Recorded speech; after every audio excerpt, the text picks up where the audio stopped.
Okay. I think we can still see, or we can see that people are still joining, but I think it's probably good to make a start with the webinar. So hello and welcome everyone to the launch of Public Futures and our database. My name is Franziska Paul, and I am a research associate on the Global Remunicipalization Project, which is led by Professor Andrew Canvas here at the University in Glasgow in Scotland. Just briefly, our project is funded through the European Research Council. And over the 5 years of the project, we aim to conduct this kind of transnational analysis of remunicipalization cases across the world, hence global remunicipalization.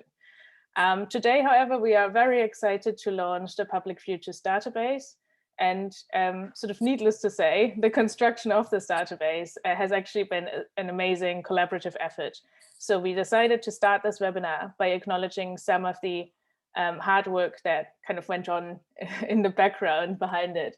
And for this, we would firstly like to thank Satoko Kishimoto at the Transnational Institute in Amsterdam for her tireless and longstanding work on issues of remunicipalization and public ownership more widely.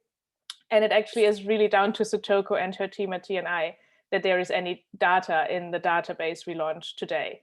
So a bit of context on that, there are currently over 1,450 cases in the database, which is just fantastic. And collecting and verifying them dates all the way back to 2015, when Satoko and her team conducted the first of many surveys with participants from trade unions and civil society groups, as well as kind of others working on public services. And based on these results, started establishing a data set on remunicipalization. Here we would also like to thank another organization, that is Public Services International, or PSI, the Global Union Federation for Workers in the Public Service Sector, who do amazing work around trade unions and public ownership and have been instrumental in collecting cases among their union constituents.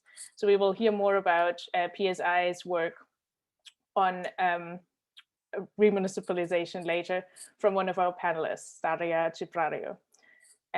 Yeah, and well, basically the data set that kind of came together following Satoko's initiative and with the help of many, many others around the world, including kind of activists and researchers, we, like TNI, ended up publishing 2 reports, which were Reclaiming Public Services in 2017 and The Future is Public in 2020, as the data was kind of growing and evolving. And some of the data was also presented at the Future is Public conference, which was held in Amsterdam in 2019, late 2019, and which many of the people here have probably also been to. So welcome back in a way. And it was at that conference really that TNI and our team here at the University of Glasgow realized that it would be great to improve public access to the huge amount of data that is in the database and it has been collected over the years, and importantly also to make it interactive so people across the world can add to this data set and contribute their knowledge. And with this in mind, we wrote an application to the University of Glasgow's Knowledge Exchange Fund, which was successful. So thanks to the university for the monies we received from that, and then set out to construct this kind of global interactive database. However, we are all social scientists. So while we had this amazing vision, we had very little knowledge on how to construct a database that was technically robust enough to allow for kind of safe and interactive public use. So this is where the computing science department at the University of Glasgow comes in, specifically a project led by Dr. Tim Storer and Omar Tufail, which puts computing science students in touch with projects in the wider university community that are in need of web developing like us. So it's a great initiative. And thanks to the fantastic work of Tim, Omar, and Inesh, who is our current developer, as well as 3 former student developers, we are very proud to present a sleek looking and technically robust Public Futures database to you today. And just before I hand over to Beth, we actually had planned to put resources in the chat today, but we had some technical issues with this. So we'll be sending out the recording of this webinar and then also a sort of document with a lot more on public ownership and remunicipalization written by TNI, such as the reports I mentioned, a lot of resources from PSI, as well as more on John McDonnell's project that he will be speaking to later. So thanks again for joining us today. And I'm now handing over to Beth, who will introduce our exciting speaker panel. Thank you, Fran. Hello, everyone. My name is Beth, and I'm also a research associate on the project. Before we do meet our panelists, I just want to highlight that we will be having a Q&A section at the end of this. You're welcome to submit any questions using the Q&A function, which you should see is an icon in the bottom right hand of your screen, and you can submit any from this point onwards. If you want to address the question to a particular panelist, please feel free to put their name on it. If you want to be named in your institution, for instance, also include that information just so we know that you're okay with having your name read out and you don't want to stay anonymous. However, anonymous questions are also welcome, of course. Okay, so if we move on to meet the panelists, here we all are. You'll probably recognize a few faces if you've been to similar events before. We have Andy Cumbers here, who's a professor in regional political economy at the University of Glasgow, principal investigator of this global remunicipalization project, and author of Reclaiming Public Ownership, Making Space for Economic Democracy. So he's down at the bottom of my screen there. I'm not sure where it is in yours. We have Laura Stegeman. She's our PhD student on the Global Remun project, and was also a former database research officer for the Transnational Institute. She's currently also doing an internship on the database funded by the university, which has been a fantastic asset for us. We have Dario Cibario, who's local and regional government officer at Public Services International. And last but not least, we have John McDonnell MP, who will begin the webinar. John, as many will already know, is Labour MP and former UK Shadow Chancellor. He's also the editor of the book, Economics for the Many, which a few of us on the panel have read. He's currently deeply involved with the Claim the Future project, and I think he'll be talking about that today in terms of its public ownership policy. So John, thank you for joining us today, and I'll hand over to you now. Thanks, Beth. I wondered if people thought I was Zoom bombing this event, so I better explain why I'm here, really. First of all, just on a personal basis, although I've been in Parliament for the last 20 years, just over 20 years, before that I was 20 years in local government. And I, both as a council officer, as a civil servant, and as an elected politician. As an elected politician, I was the deputy leader, but possibly more importantly, the chair of finance on the Greater London Council. I was, if you like, the chancellor for the Chancellor of the Exchequer for London. And after that, although I'd worked on the front line of local government in social services, after the GLC was abolished, I then became the chief executive of the Association of London Government, representing all the London boroughs, Conservative, Liberal and Labour alike, in the development of strategic policy and the representations to government, particularly around resourcing. So I've had a deep and a lifetime, virtually, in terms of my adult life, involvement in the delivery of local services in some form. And for my generation, and it is for my generation really, we did stand on the shoulders of quite significant local government leaders, both in terms of elected members, but also of officials as well. A century and a half of municipal development of public services. The first development of really universal basic services for the many, to use a more recent term. And it was on the basis of that, many of us were attracted into local government. We felt we could change the world on the basis of what we could do within our local communities. And I was part of that tendency called In and Against the State, whereby we went into the local state to transform the state relationship into one which was much more thoroughly democratic and engaging, so that people could develop the local services that they needed in a way in which they wanted them shaped. A lot of that came to an abrupt halt in the late 1970s, but certainly from the mid-1980s onwards. And we were hit with a wave of privatization and outsourcing as neoliberalism, well, hegemonized economic and political thinking at the time. And it was my generation, I have to say, who's been straddling those two periods where we had the height of public delivery, if you like, built on from the Attlee government onwards, and then the wave of public ownership and delivery being forced back by this dominance of neoliberalism.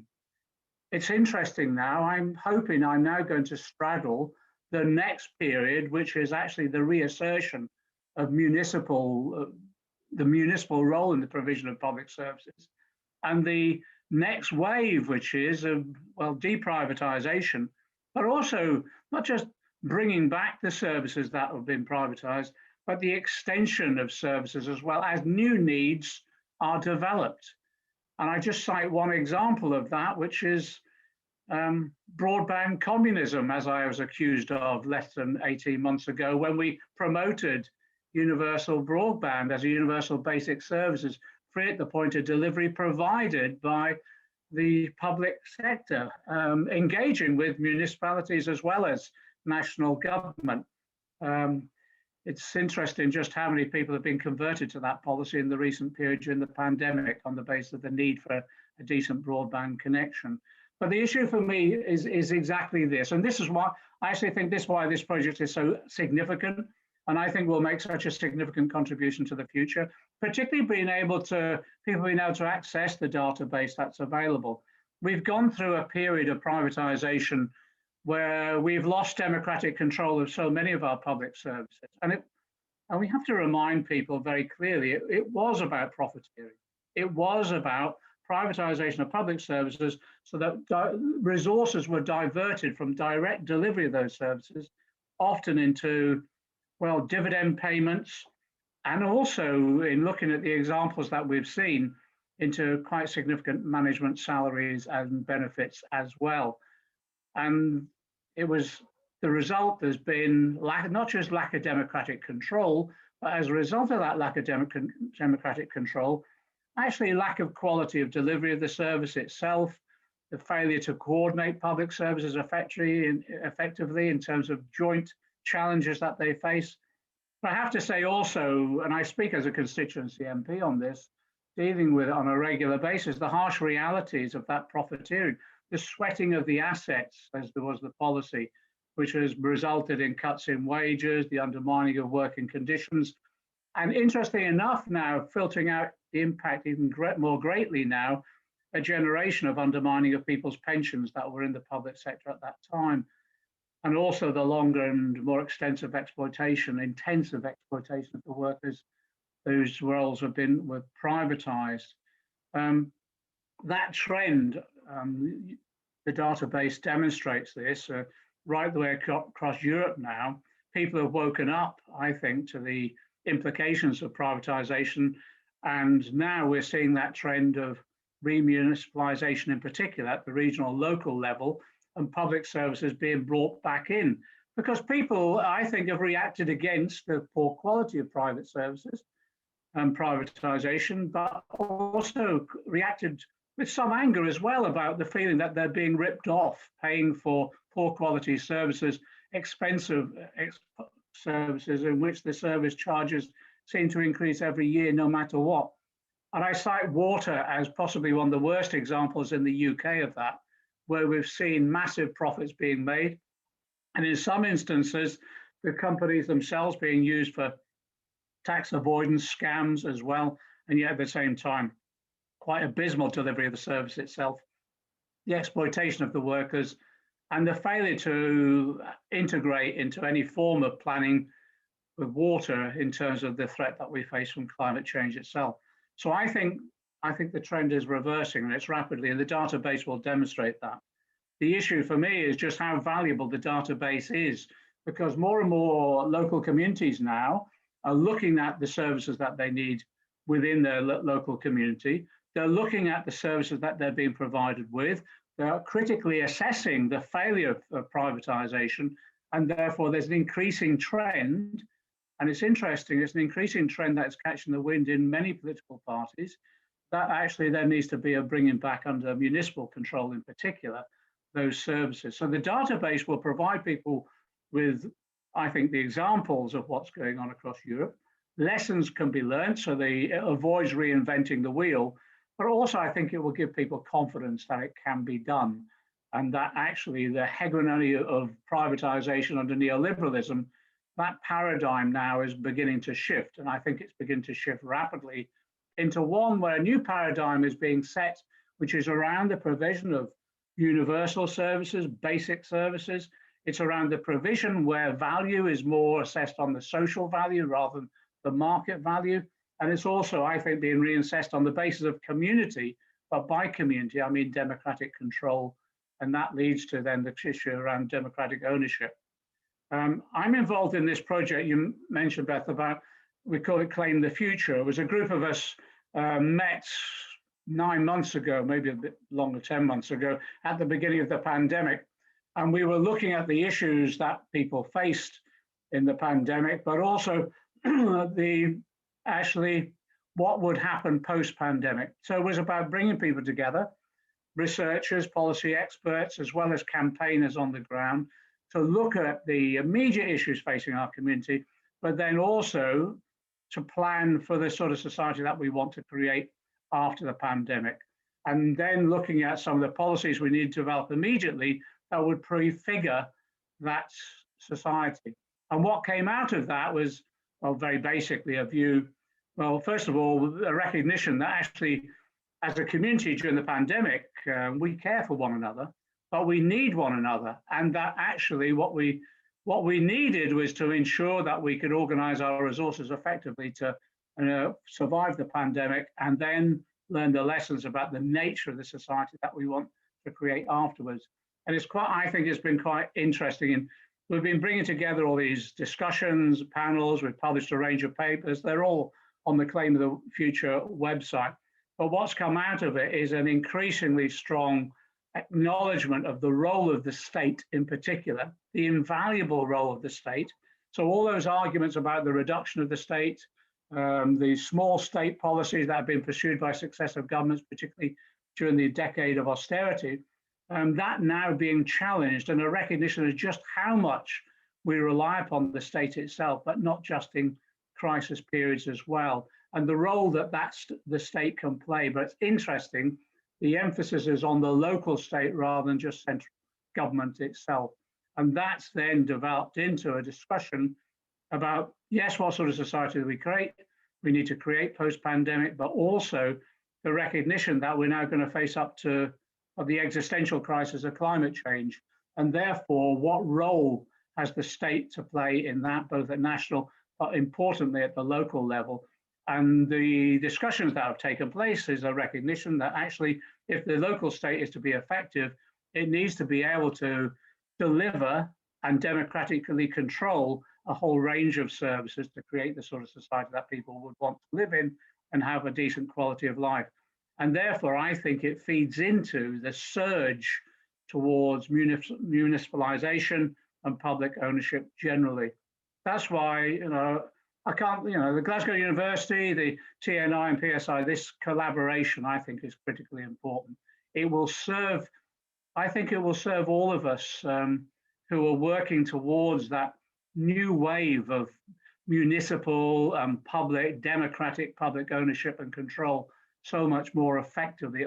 I think it'll be an invaluable resource. I just want to congratulate all those involved. I think it's visionary at the same time. I think we're ahead of the game now, drawing upon this resource, and it will give, as I said earlier, it will give confidence to people who want to actually, I hate to use the expression take back control because it's got other associations, but actually it is about people taking back control of their lives and their own communities, and they can do that through public ownership and democratic control.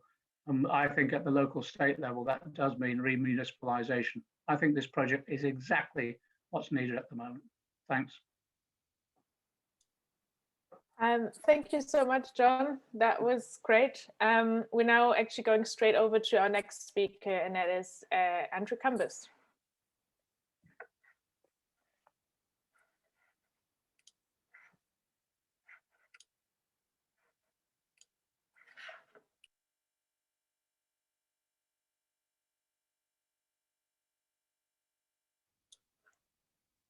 Andy, you might have to unmute yourself there.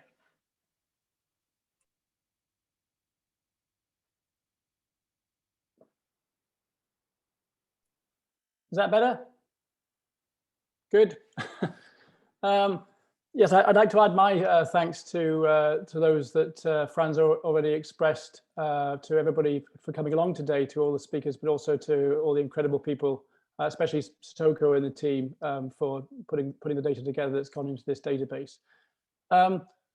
What I want to do today, Laura is going to talk to you all a little bit about the nature of the database and how it works. What I want to do, can people give me a thumbs up if they can see my PowerPoint on the screen share? Yeah, thank you. What I want to do very briefly is to sketch out some of the key trends that we've seen, and I've only got about 8 to 10 minutes to do this, so I'll be very brief. But there is a global mapping report that we are about to produce, which should be coming out in the next couple of weeks.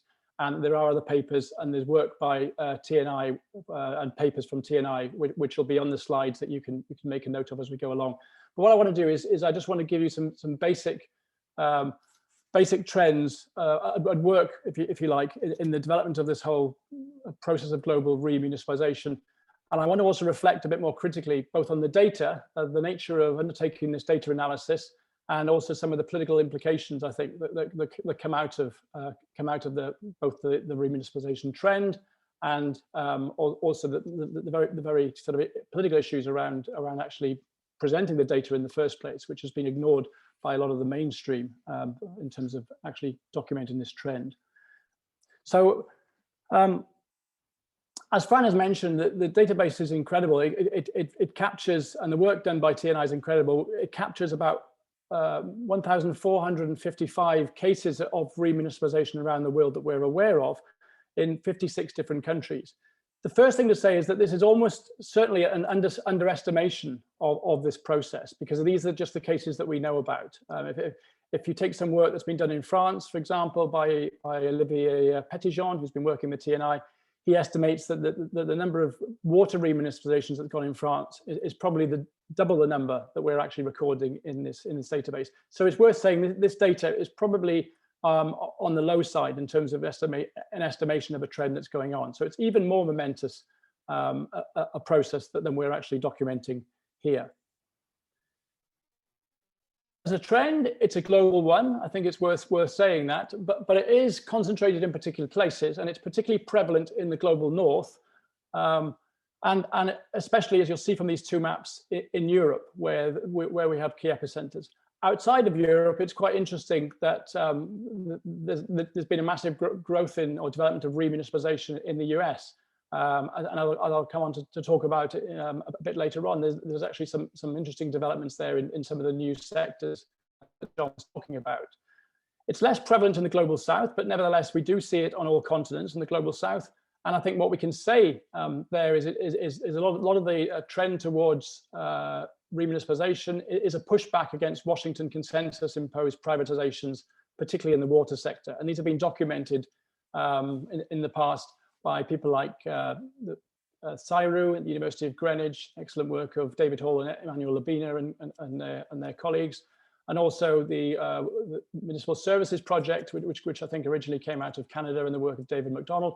But obviously, the TNI work has been instrumental in getting to know about these cases, as we've already mentioned. And you'll see some of the resources, I think, there you can look at.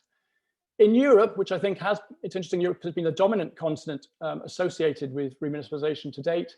We do see key epicenters, if you look at the map, particularly Germany in the energy sector, France in the water sector, but also, interestingly, the UK has become a key epicenter of insourcing in local government.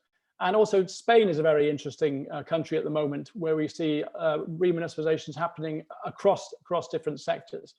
And it's worth saying, particularly with the experience of Germany and France, a lot of the remunicipalizations that have been occurring there are pushback against the 1990s privatizations that were enacted by centre-left governments, sort of third-way governments, as much as centre-right actually in the 1990s. And what's been happening in places like Germany in particular is when these privatized franchises come up for renewal, many municipalities are just either cancelling or taking back control because of the poor performance of privatization. So it's a global phenomenon, but it is concentrated in particular places, particularly in Europe and to a lesser extent in the US. If we look at where it's emerging in terms of sectors, as is evident, I think, from the pie chart there, the energy and the water sectors have been the dominant sectors to date. Energy, in particular, has about a quarter of all the remunicipalizations that are happening around the world. And it's worth saying that the lion's share, most of the energy remunicipalizations, well over half, I think, possibly more, Laura might know more about that, well over half are happening in Germany and are linked to a whole set of national political developments in Germany, as well as kind of the broader dissatisfaction with the effects of privatization.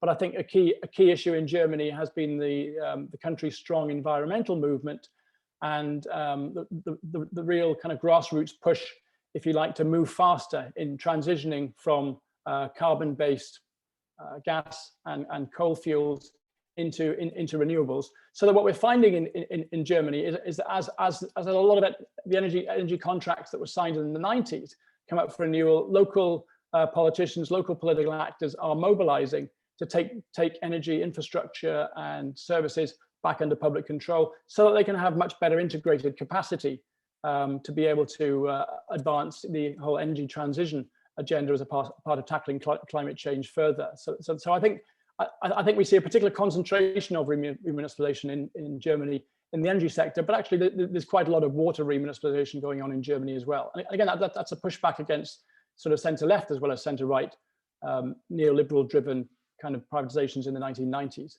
The water cases that we see in the database outside of the global south, they tend to be focused in France and the US. If you want to read further into this, there's some really good material produced by TNI and their colleagues, which is available on their website, which I'll refer you to.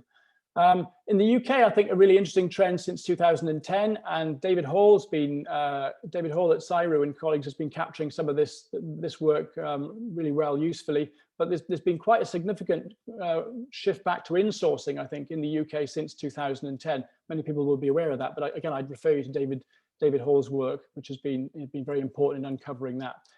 And the other interesting thing, just to say, in terms of sectoral trends, in terms of growing trends, is that there's been a clear growth, I think, in two areas: health and care, which I think in the context of the pandemic is really something important to reflect upon.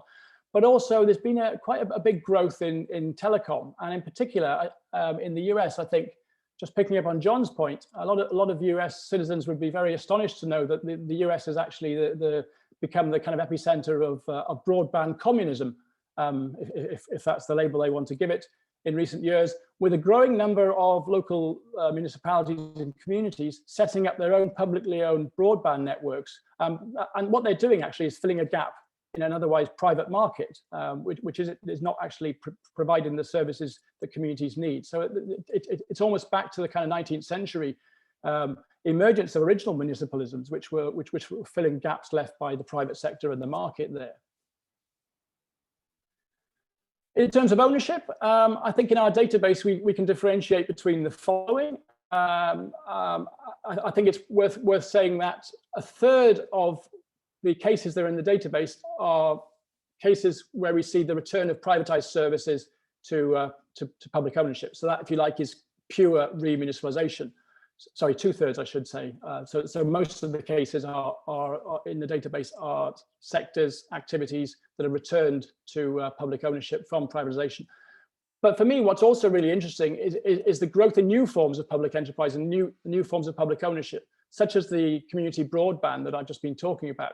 So a third of the cases that we see are newly created public enterprises. So I think, and again, this isn't something you hear much about in the kind of mainstream media, that actually there's been a massive proliferation around the world in setting up new public companies at the local level, particularly in the broadband sector. But I think one of the other interesting cases that we've picked up is in Chile. There's been a massive growth of publicly owned pharmacies across the country in recent years, to give you one example.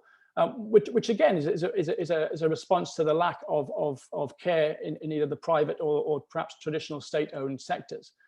It's also worth saying that our database does capture deprivatizations beyond the local level, and I think about 0.8% of our cases are examples of renationalization. So the database isn't just reporting on what's happening locally, but it does report on higher level returns to public ownership as well. If we look at how things are organized, I think, again, what's quite interesting is that we can say that a lot of the forms of ownership that are emerging are fairly conventional. So I think 49% of new forms of public ownership are directly owned by government. 28% tend to be public enterprises that are either arm's length from government, or municipalities have a majority stake. But there has been an interesting, though relatively small, growth in what I would call hybrid forms of public ownership, whereby we're seeing new forms of public cooperative ownership that try to involve citizen groups or workers in the ownership and control of enterprises. And I think, as I say, this is quite a small trend, but if you think about 5% across a population, a total sort of sample population, or a database population of about getting on for 1,500, that's a few hundred basically hybrid forms of public ownership that are emerging. I think these are really interesting, and one of the things we want to document in the project and look at is the implications for these kind of new forms of public ownership for increasing democracy, participation, and citizen engagement. If we move on to my final bullet point there, I think it's worth saying that if you look across the database, 64% of what we're seeing in terms of remunicipalization is single case remunicipalization at the municipal level. But there's also quite a significant growth in municipalities getting together to create forms of ownership or return forms of private ownership to public control through collaboration. So 23% of what we record is actually intermunicipal public ownership as well. One of the things we've been really keen on getting to grips with at a much greater level is the motivations behind remunicipalization. I think it's worth saying the database is quite limited here because actually what activists and what people have been doing when they supply details is they've been reporting on cases and if you like, providing a basic description of what's gone on. What we don't know really is much about the overall motivations or the processes that are going on around remunicipalization.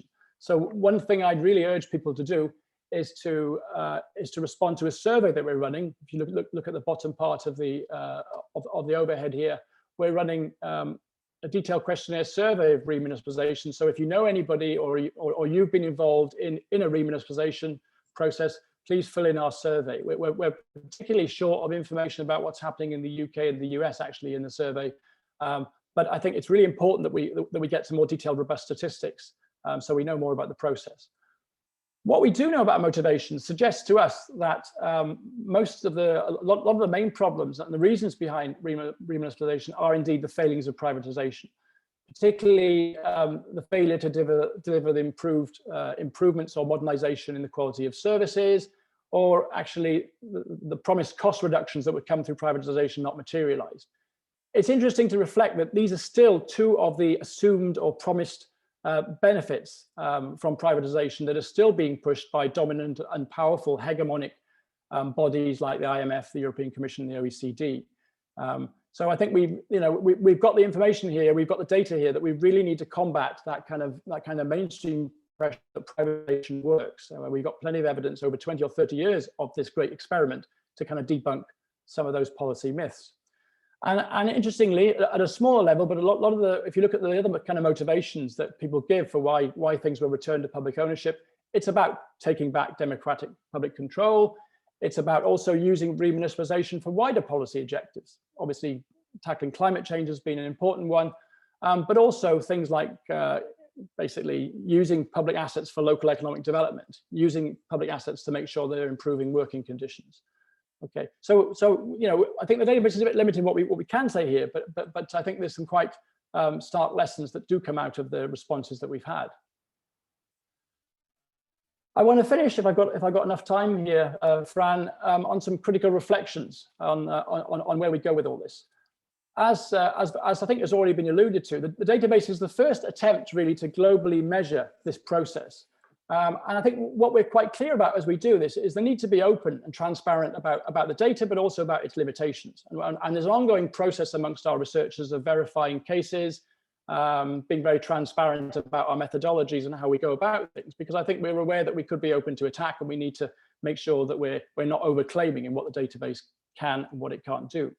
I think that's particularly important because there has been a massive blind spot about remunicipalization within some of these key hegemonic governance organizations that I've been talking about, the UN, the EU, and the IMF in particular, have not even acknowledged this as a global trend in their reports or in their publications. There's almost no official data about remunicipalization. So what's in this database basically is what exists in terms of a global macro scale attempt to map things. But I think that blind spot is a political politics of denial, if you like, about this process that's going on. And of course, it's a politics of denial because a lot of the mainstream business and corporate establishment do not want to hear that privatization's failed. They do not want to hear that there are alternatives, and they do not want to hear that there's an alternative that takes key assets and resources away from private profiteering and puts them back in the service of public value.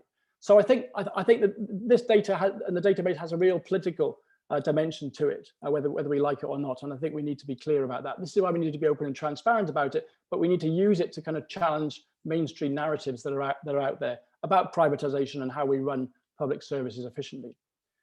I think it's becoming something of almost a hackneyed phrase to talk about how the pandemic has reinforced the need for local integrated public services. And John's made that point, I think very, very well. It's really exposed the weaknesses of the local state, the local public state, particularly in the UK, but elsewhere, of a decade of austerity, marketization, and privatization. And it's reinforced the need for local integrated public services, not just local publicly owned services in particular sectors, but the whole suite of integrated public services. As John put it, universal public services has to be back on the agenda as a policy goal, I think. I've talked a little bit about climate change, but I think what climate change reminds us of is that if you're going to really transform the economy in the way we need to deal with climate change, it can't be done by private market solutions. It needs massive levels of both of state resources, but it also needs massive levels of planning, traditional strategic integrated planning, if you're going to really shift the economy and society in a different direction. To finish, I think I'd point to the current moment as a really important one politically in terms of what Stuart Hall and Gramsci would have talked to a particular juncture, a particular moment of wider crises coming together. And it seems to me it's in these crises that you do have the space for arguing for democratic public alternatives like the ones we're doing today. But I worry that at the moment, if we don't really get these alternatives out beyond the usual suspects on the left, to kind of influence broader debate, we might miss a trick again here, in the same way that we did with the financial crisis. You know, I think you can see how a business as usual style set of solutions could come forward from the center and the center right, where we have a little bit of mild Keynesianism, a little bit of investment in high profile public services, whilst other public services are kind of forgotten about, or particularly in local government, we might see the new rounds of austerity coming in below the radar. So I think that's a real concern. I also have a concern that if the left and the broad left doesn't get on board with this agenda, and we're opening up space as privatization and market solutions continue to fail, we're opening up space for the far right to perhaps take the mantle of public control and ownership in more exclusionary directions that none of us, I think, in this workshop would want to see happen. We've written a little bit about this in some of the papers that you can see below the PowerPoint, but I'll leave it in there, and perhaps we can pick up on some of these issues in the Q&A that follows. Thanks very much.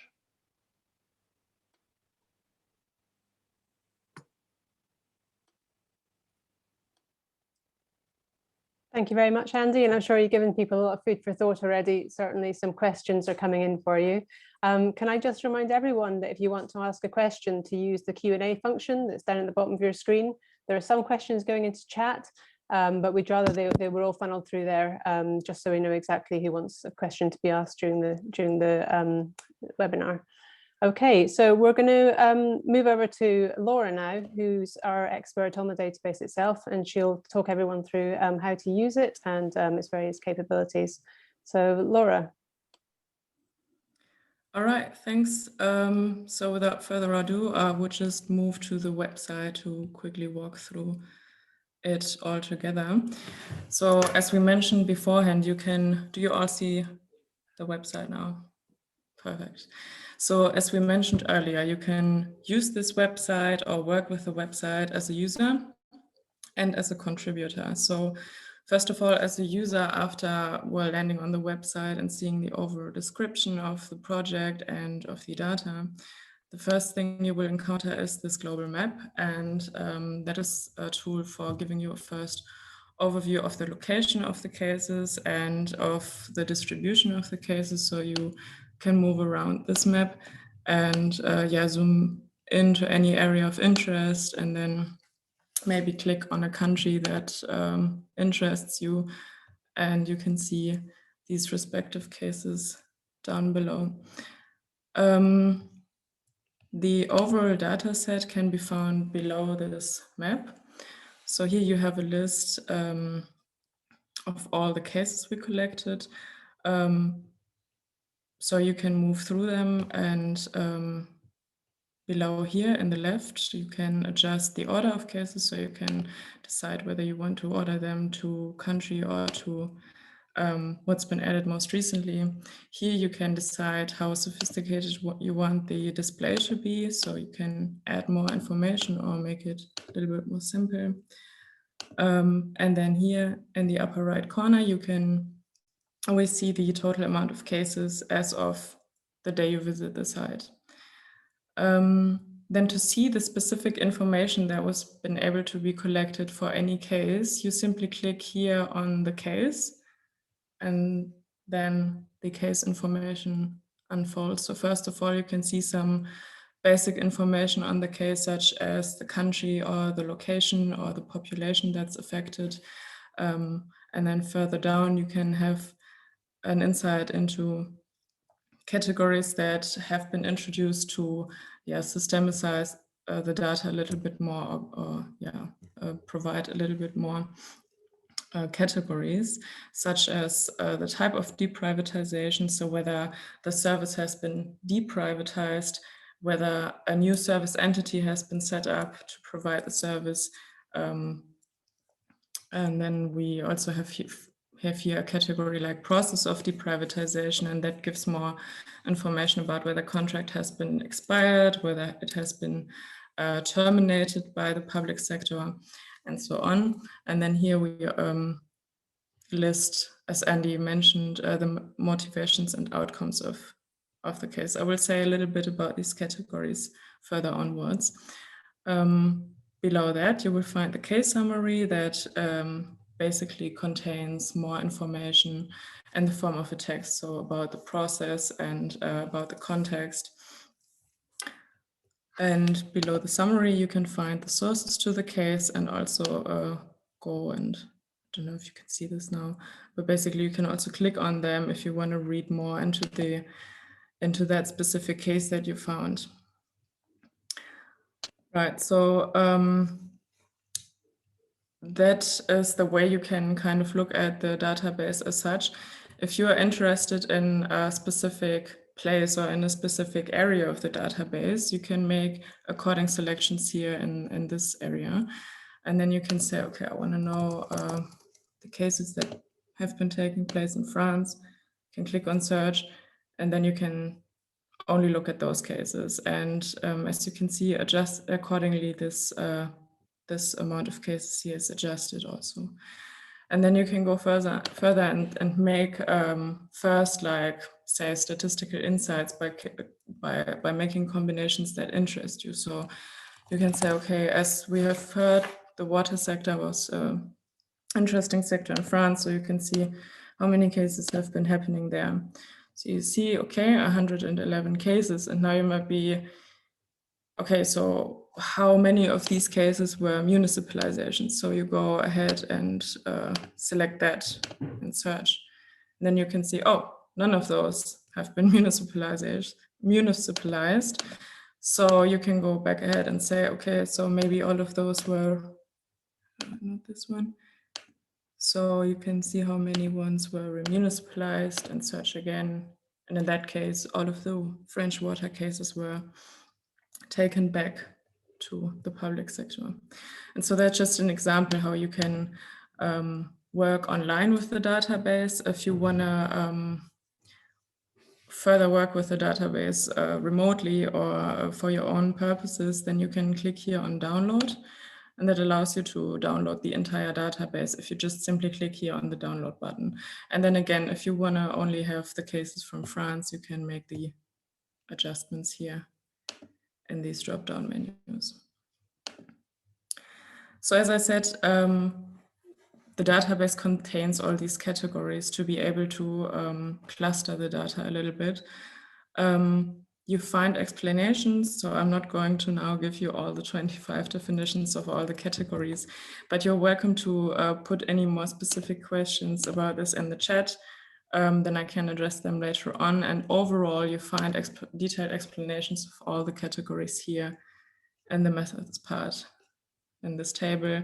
And here you also find a bit of context on the research project as such. And so this is how you can work with public futures for, simply for learning about cases or for studying or for your work or for research. But then you can also directly contribute to this database. So say if you have heard about or you were involved in a case in a specific location, you can have a look like the country or the location of ABC. No, there's no data for this. So you can go, let me quickly log out. So you can go and click here above on Submit Case. Now you will be asked to create an account so that your data can actually be stored somewhere, and you can easily do that by just simply by giving your email, choosing a password, and then you get a link. So that's fairly quick. And then you can log in and enable this Submit Case form. And so this submitting a case form will take you through all these categories that I previously showed you in this database. And then you simply go ahead and enter everything, you know, so as I said, like, okay, the location ABC and the population and so on and so forth. Then further down, you will find the categories, type of deprivatization and process of deprivatization. In order to, so that you don't have to move back to this methods table, we provide you explanations for these categories here in these information icons. Then you can make your selection based on that. Don't worry if you enter wrong data, your information will be checked later on by the research team. So it's not going to go online immediately. So you don't have to worry about entering anything if you're not sure. And also, if you cannot access this explanation technically, or your browser cannot read it out loud to you, you're still able to click Other and then enter your info here in the text field, and then we can see how it fits in with the categories, or whether we even open a new category for that.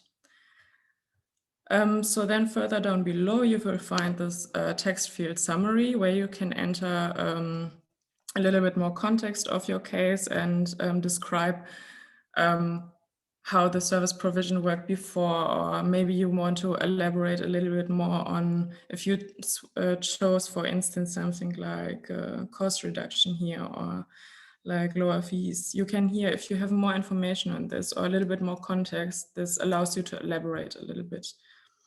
And then finally, you can add links and documents, and then you can submit. Now, as you see, I didn't fill all this form in, and maybe because I don't have the time right now, and maybe you also don't have the time when you do that at home, because you figure, okay, this takes a little bit of insight, or maybe you want to look into some information again, then you can save this case as a draft.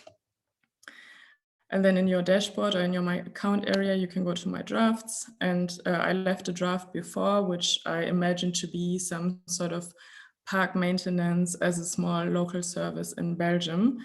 And so you can go, quickly move. So you can move back into this case at a later stage. And then you can double check your entries or maybe change something. And as I said here, for instance, I was not sure, okay, a public referendum, where do I put this? So I just put it here in the text box, and then we can take a look at this later on.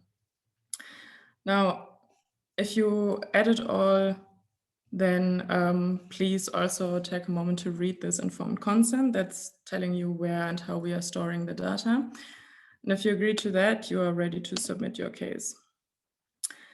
After you submit your case, we get an email and we start the process of verification. And for that time, you will find the case here in My Cases.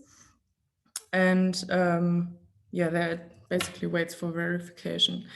If in the meanwhile, we go back to this case and verify the data or add anything or change the categories. And then you will see that the status here changes. Also, you will receive an email that your case has been added. And other than that, you will also find the case here in the right lower corner of the website under New Cases. And from there on, you're also really welcome to share your new case submission with your partners or peers or any interested people. Yeah, so this is how we would like you to contribute if you can. Other than that, if you're using the website and you see anything that you could add or have any concerns about or questions about something that you don't understand, and also for technical issues, of course, and bugs, you can click here on this little bug symbol, and that's going to quickly open a email form where you can drop your message. So you don't have to sign up and do all the process. Yeah, so that's basically how you can work with this website. Moreover, you will find information about how to cite the database when you're working with it. Here you have our contact. So if you have any suggestions on like other categories or better ways of displaying the data, if you have any feedback or any questions, just email us and get in touch. Or if you are involved in the case and you want to get in touch with the research team, you're really welcome to do so as well.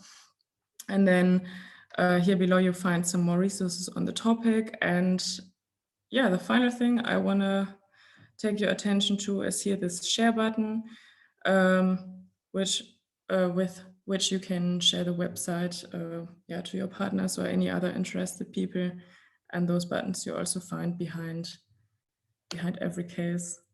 So yeah, I hope you will have joy and gain knowledge using this website. And for any more questions, just mail us or use the Q&A. So yeah, thanks. Thank you, Laura. That was great. Thanks for the walkthrough.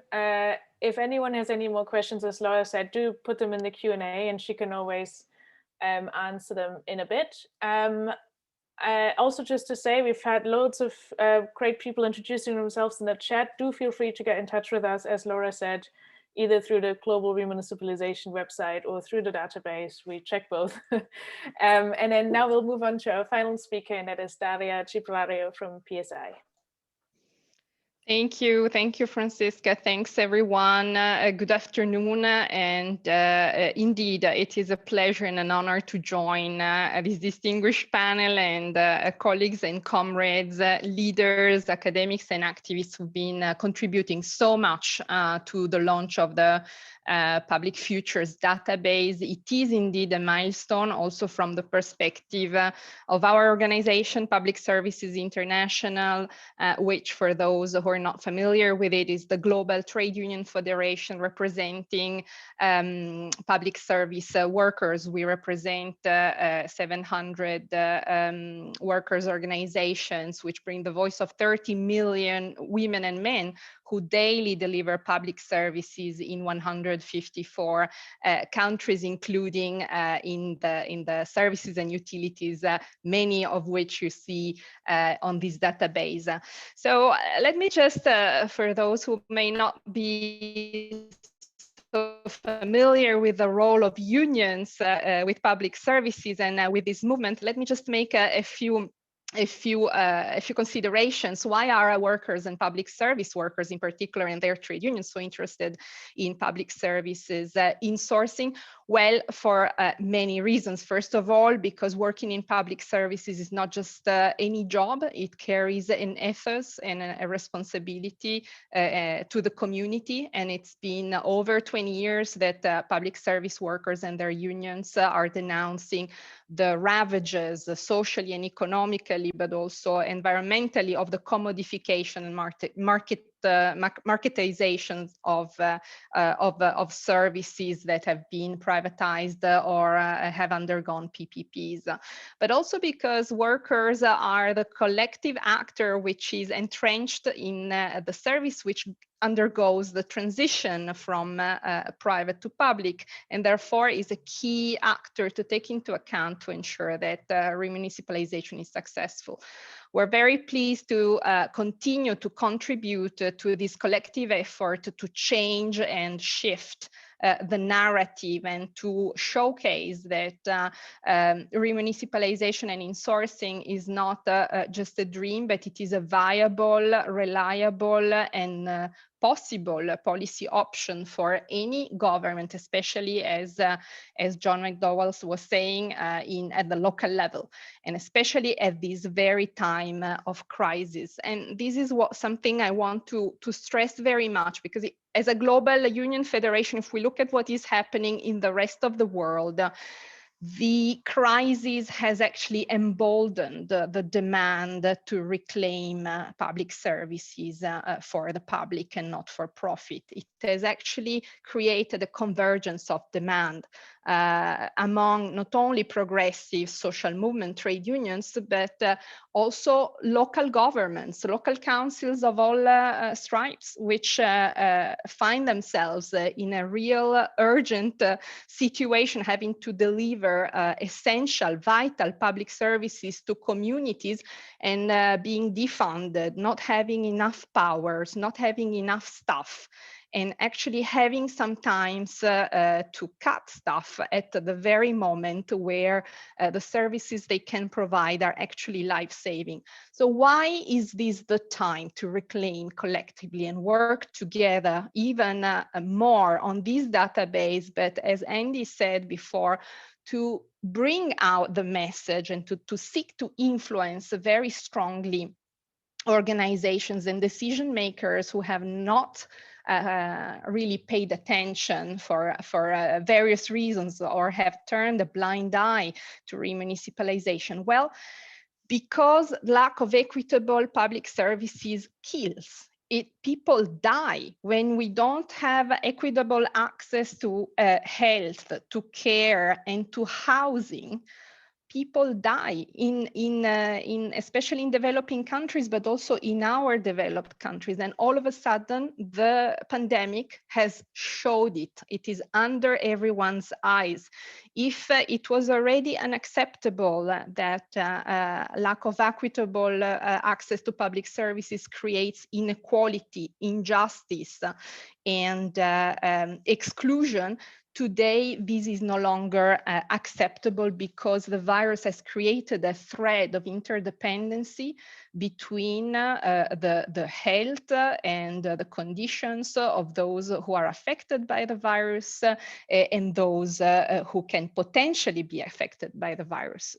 Not only this situation, the lack of access to equitable public services, is causing a meltdown of our economy and of our societies if we do not tackle it in a smart way by funding and by staffing correctly our life-saving public services. So this is why this is a time for us to come together and reclaim services for the people to live a meaningful and dignified life, to stop seeing them as a product or a service that you sell to customers, but to turn it around and see public service users as right holders. And therefore, this is the time to take public services out of the market economy and back into what David Hall has called the human economy, or Andy Chambers talks,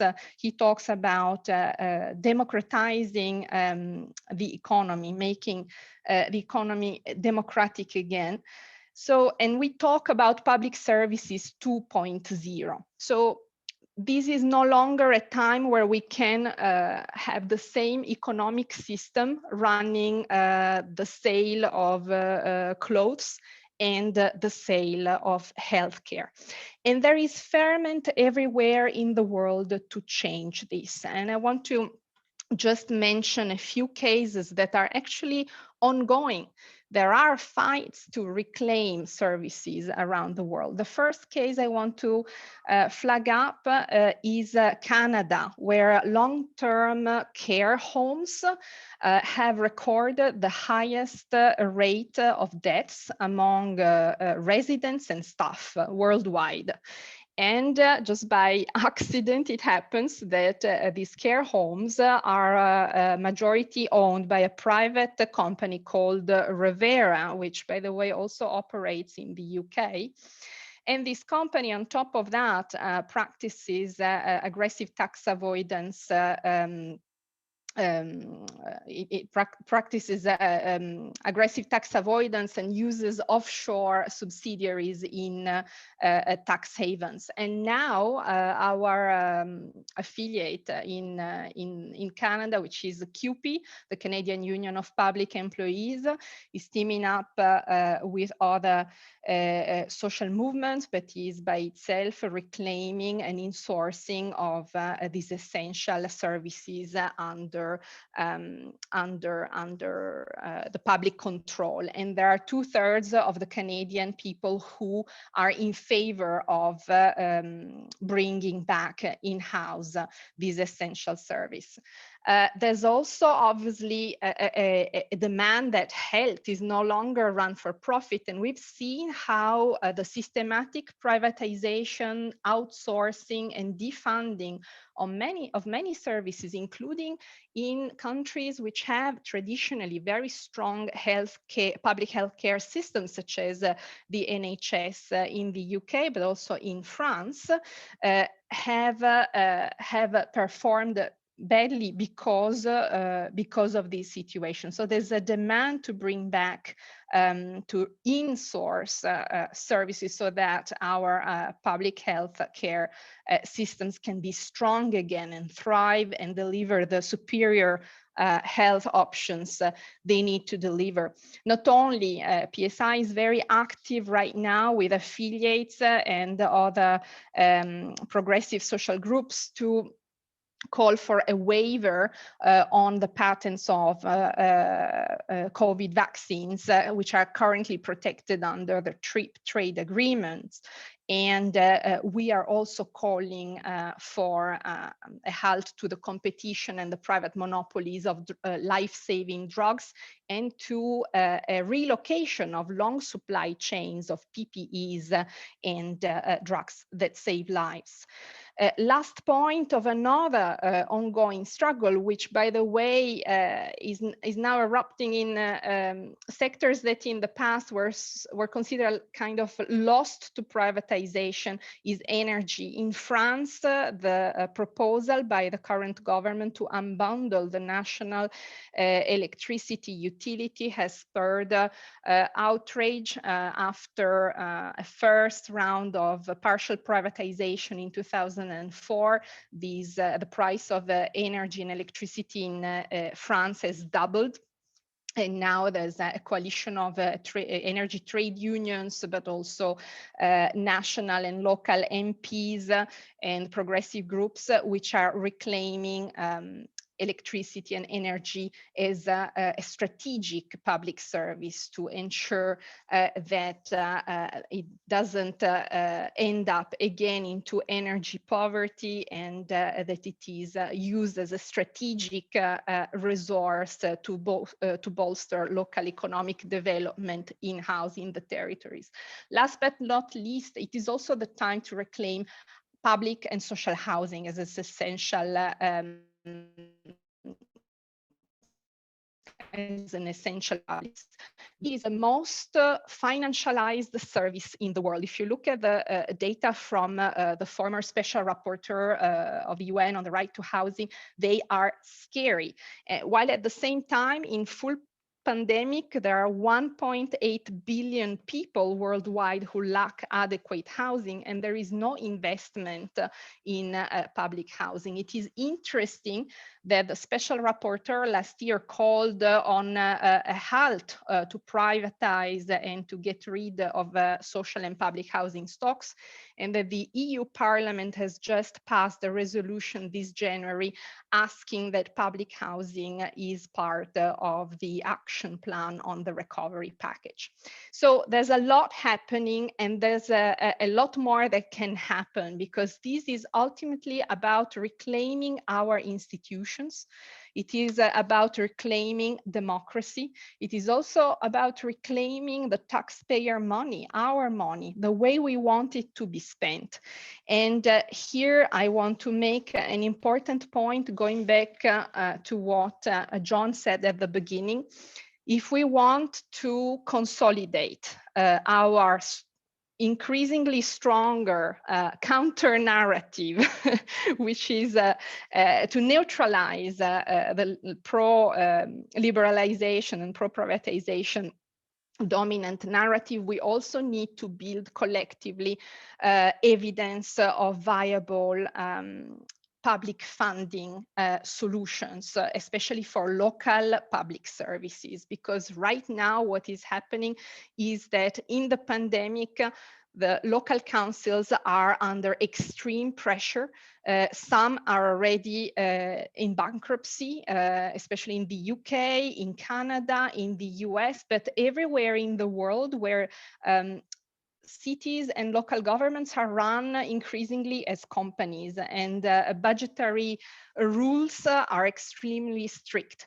It is time also to reclaim public finance. It is time to show that public banks are an option, that public procurement can and must be used locally in a strategic way, that we need to reform the corporate taxation, and that tax justice is not only at the global and at the national level that requires a big fix, but also at the municipal and local government level, because eventually that is where the money has to be channeled to deliver life-saving public services for all. And again, let's think and step up our advocacy, and let's showcase also what intermunicipal consortiums and public-public partnerships can do.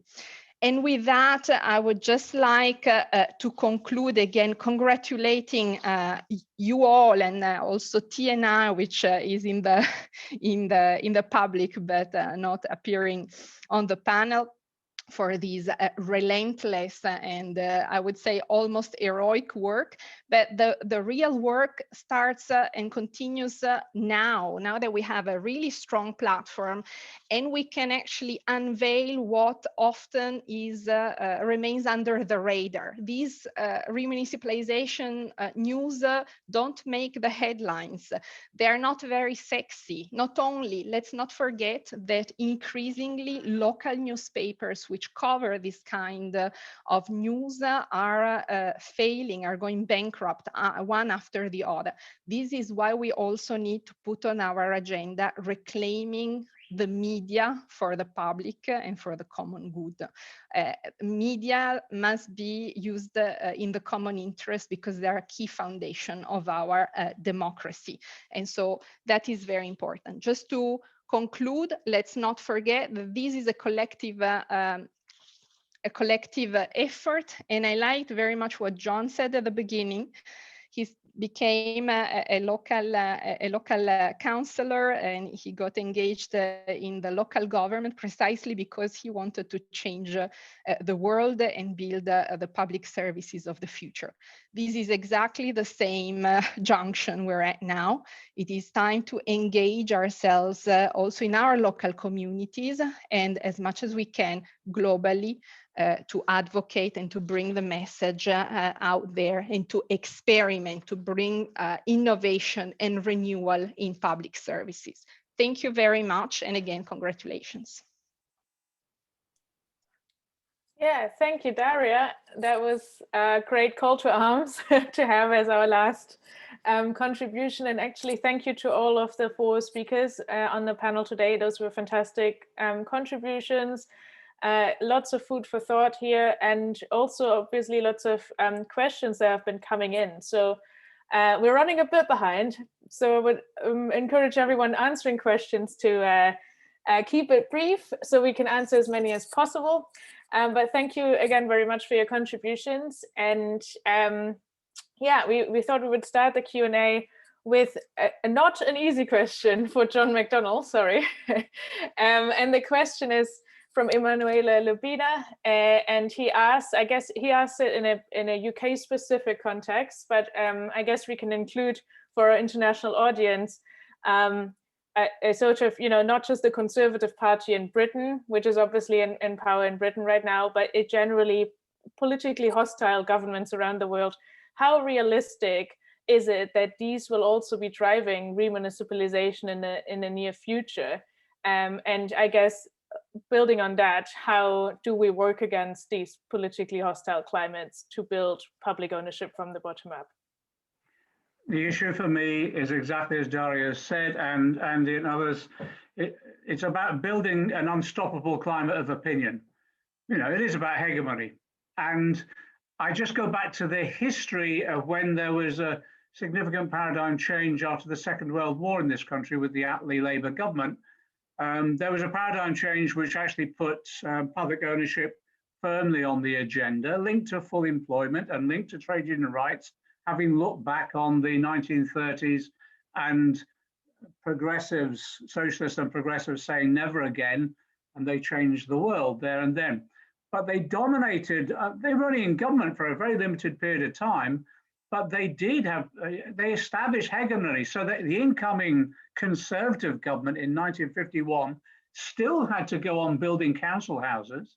The council house that I moved out of a Liverpool slum into a council house as a child. It was built by a Tory government, but only because a Labour government had dominated the ideas for such a period. And those ideas actually dominated for the next generation, for the next 25 years, only to be challenged by neoliberalism eventually. So I think, one, we've got to create an unstoppable climate of opinion. Secondly, it's interesting for those involved in the UK politics. Alongside this discussion about public ownership, there's also a discussion about our constitution and about devolution of powers, not just to Scotland or Wales, but also to regional, radical federalism across England as well. And we've already got a number of directly elected mayors who've, in this pandemic, people like Andy Burnham in Manchester, etc., are standing up and representing their communities quite independently and demanding policy change and resources that they can implement at the local. Then below that, in terms of structures of local government in this country, we've now got a large number of local authorities experimenting with community wealth building. So you can see at every tier of government at the moment, there is a discussion going on about the need for public services to be developed. And even in central government, during the pandemic, just take, for example, the railway industry, where private firms have collapsed virtually and they've had to be brought back into public ownership or public democratic control just for their survival of that public service. So I think the game, it's a new game now, and I think it's wide, the field is wide open, but there is such a thing as political agency, and what we've got to be is the political agents of that change, winning the argument, developing the facilities and resources so that people can experiment with public ownership, once again, remunicipalization. That's why this database is so fundamentally important, because it will give people confidence and knowledge about how you go about it. Thank you, John. We have a question now from someone who's attending in Kenya, who asks, Andrew, what needs to happen to further drive the public ownership trend into municipalities in the global south? How can the influence of international organizations such as the World Bank, IFC, and the privatization be overturned? great question, and I probably need a few days to respond to it properly. I guess a quick response coming out of the database is that I think locally, when you're struggling against privatization, you can access these broader resources and show what's happening elsewhere. There's another project I've been involved with across Europe on municipal energy, and I think what really helps perhaps actors in places that feel that they're not very empowered, what really helps them with their local politicians and leaders is when they can point to examples of better progressive solutions that are happening elsewhere, and even getting some dialogue between what's happening elsewhere and your local key political actors to say, actually, alternatives, you can develop alternatives.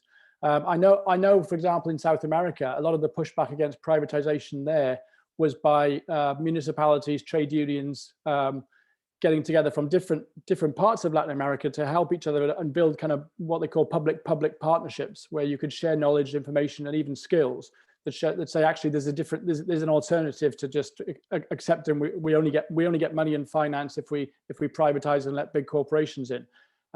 So I think if you're looking for examples from the rest of the world about how you begin to develop a strategy, have a look at what's been going on in South America, particularly with the water sector, and how some municipalities have resisted privatization and World Bank efforts by teaming up and partnering with other municipalities. I know in the water sector, I think Yokohama in Japan some time back was a public body that was actually funding and financing and helping municipalities in the global south build public water systems. So I think kind of cross or I guess translocal dialogues is one response. I mean, the other response is to keep pushing the agenda onto these bigger organizations, the World Bank, the European Union, and so on. Someone else has written in the chat, I noticed that okay, the European Commission is very neoliberal and conservative, but the European Parliament is doing some interesting things. So I think we've got to keep lobbying. We've got to keep engaging with these broader institutions to force this alternative on the agenda so that they have to respond. So I think there's a sort of, there's different strands to a sort of campaign that you can develop there.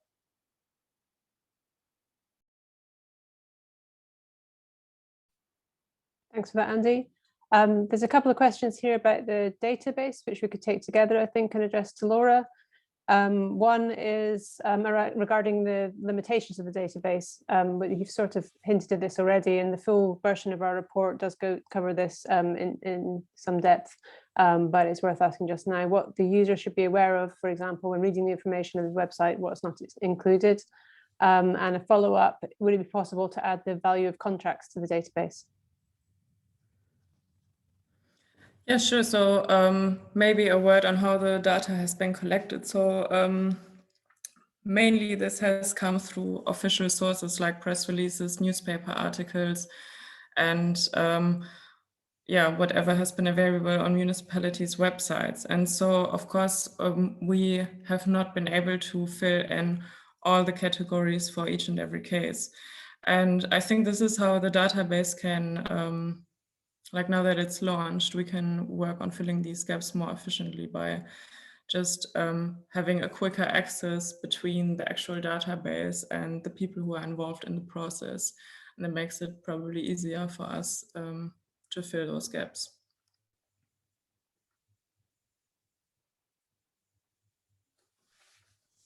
Okay, thanks, Laura.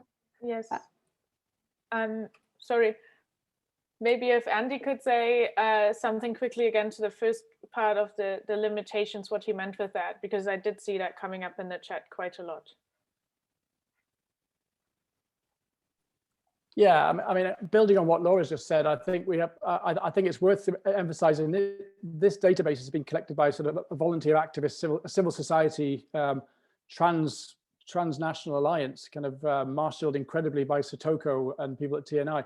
So a lot of the data that we're getting is from people located in particular regions or parts of the world, who then supply what's officially available or what's available in press releases to TNI to go in the database, which we then, when we have the time, not me, but other researchers, when they have the time, can verify and look at. So we're, it's publicly accessible database that we're bringing that together in the database. So there's real limitations. So somebody, for example, asked about whether we could have another set of data about the kind of contracts and all that financial information. I mean, that just doesn't exist in the way we'd like. It exists for some cases, but not others. So we really are, this database is reflecting what we can gather from what's publicly available and what we can gather from key people involved in particular places. So we have to be very open and transparent about that process, because if we do begin to get attention, the mainstream are going to attack us for this data, and they're going to try and undermine the data. So I think we need to be open and transparent. By the way, as a social scientist researcher, you should be very open about your methodology anyway. And interestingly, a lot of official statistics aren't very open and transparent, even though they're often quite flawed statistics. But I think our purpose here is to have this interactive database that people can look at, and if there's a case that they look at and say, actually, this isn't right, that they get in touch with us and tell us, and we can verify it. Because I think it's one thing to put this database together, but actually to make it strong and robust to criticism, we need to have a sort of constant ongoing process of verification. I mean, we've only got a certain number of people here to do that, and they're all involved in other things in their day job. So a lot of this, Laura's done heroic work over the last year, basically in the evenings in her part-time, apart from her PhD in verification, as have various other people within my team, like Francisca, like Beth, like Amelia in Latin America. So a lot of this is a kind of heroic voluntary effort, if you like. But I think it's important that we're clear about the limitations to the data and what it can do and what it can't do. For us, it shines a light on an important trend and development, and we can say quite a bit about that. But we have to be clear there's quite a lot we don't know about, which actually, is for those of you out there who are researchers, plenty of potential to start going away and writing research proposals to work with the data and build on it.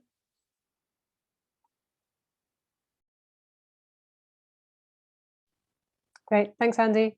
We have a question here which I think would suit Andy or John, so either you're welcome to take it. The ethos of major institutions such as OECD, EU, etc., favouring the tendering of all public services is firmly entrenched in the mindset of local actors, as reflected in the regional economic development strategies in Scotland. How do we begin to shift this?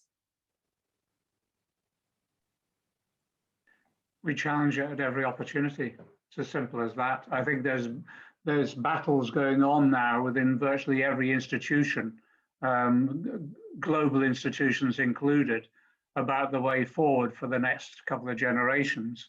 And it's been forced upon them by not just the banking crash in 2007, 2008, but the subsequent recessions that have taken place as a result of austerity measures, the climate change threats that there are, which have, in terms of the economic policies pursued by some of these global institutions, has undermined the resilience of countries, particularly in the global south, to be able to respond to climate change. But on top of that, the pandemic itself has been like a pressure test for every economic global institution. So I think there's a real debate, discussion. In fact, I think it's an ideological struggle going on within both the institutions themselves, but also those who are affected by their policies.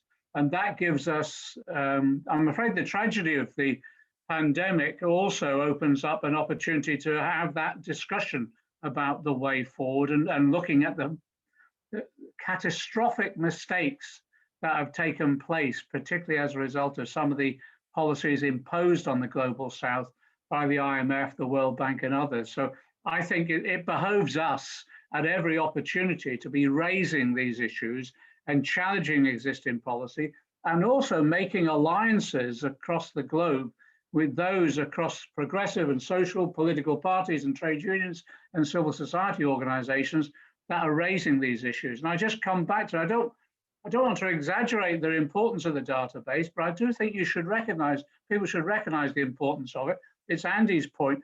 Just being able to point to concrete examples of what's going on does inspire confidence, and it adds to the argument that you can make around this whole philosophical approach, ideological approach, if you like, but is actually very concrete on the basis of what's being rolled out on the ground. And for me, just as a campaigner, if you like, it'll give me the opportunity to actually say, well, look at what's happening here. This is successful.